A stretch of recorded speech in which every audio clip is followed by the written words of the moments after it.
A Celtic transfer target has been falsely reported as a done deal, and Celtic News has had to step in and correct the record this morning. We have also got Martin O'Neill paying tribute to Daizen Maeda with some genuinely honest and warm words, a really encouraging interview from Camilo Duran about the side of his game Celts fans are going to love, a worrying injury update on a forgotten Celtic midfielder, and the cup draw that tells us who Celtic face next. Let's get into it. But first, make sure you like this video and subscribe to the channel for more Celtic content.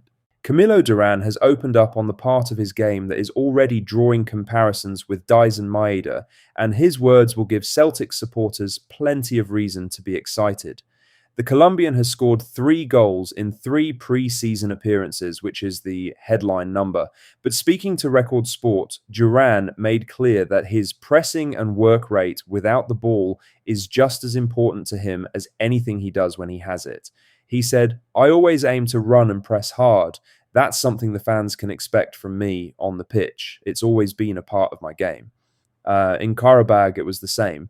And hopefully I can continue that here. I enjoy it very much. If I didn't enjoy it, I wouldn't do it as much. It's just good to help the team that way. It was exactly that mentality that made Maeda so important to Celtic.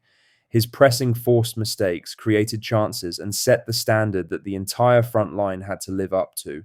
It is also what made him so difficult to replace, because it is not a skill that shows up in a transfer profile or a highlights reel. You see it in real time, and you see it in how the team around him benefits. Duran has shown it clearly across pre-season. His goal against Sporting Lisbon came directly from a press that forced a mistake at the back.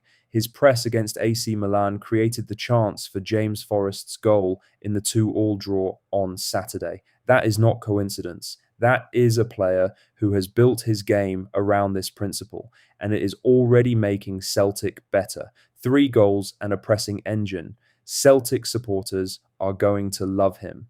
Now for the main story, as Celtic News can clarify this morning that claims of a done deal for Haitham Hassan are premature and wide of the mark, with no agreement currently in place for the Real Oviedo winger.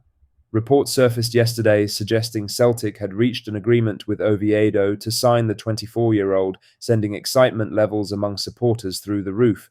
Coming off the back of Casper Ho arriving and the positive mood around the club, a second major winger signing in quick succession would have been a remarkable piece of business.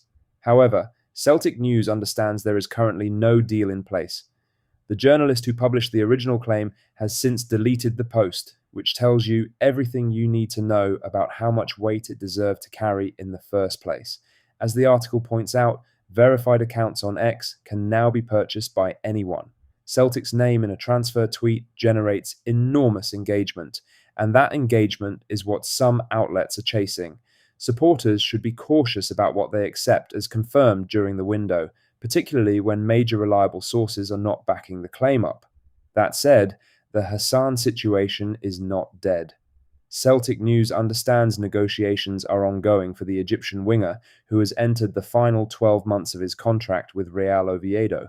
The interest is real. Celtic want him, and there is optimism that an agreement could still be reached before the window closes. But this morning the honest position is clear. Not done, not close to done. Still in talks, and still some distance to travel before it gets there. In other news, Martin O'Neill has paid a heartfelt tribute to Daizen Maeda following the Japanese forward's move to Ipswich Town, revealing for the first time that Celtic made Maeda a major contract offer around 16 months ago that he turned down because he wanted to play in the Premier League or the Bundesliga. O'Neill was fully honest about how he felt losing the player, and that honesty made the tribute land all the more genuinely. Speaking to STV, he said, "Naturally, I will miss him. He was in his last year of his contract. Before I came here, the club made him a real big offer, in our terms, at least 16 months ago.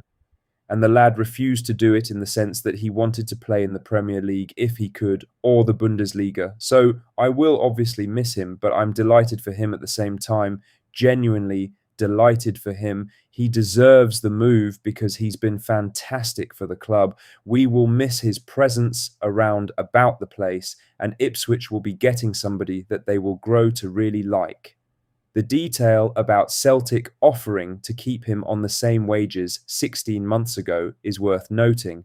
Maeda had already made his decision long before the Ipswich deal was agreed. He wanted to go. He held off until the right opportunity came, and Ipswich, a newly promoted Premier League side, gave him that. The overhead kick against Rangers, the goal on the final day against Hearts. 9 goals in 7 games to drag Celtic over the line. O'Neill is right. Ipswich are getting someone their supporters are going to love.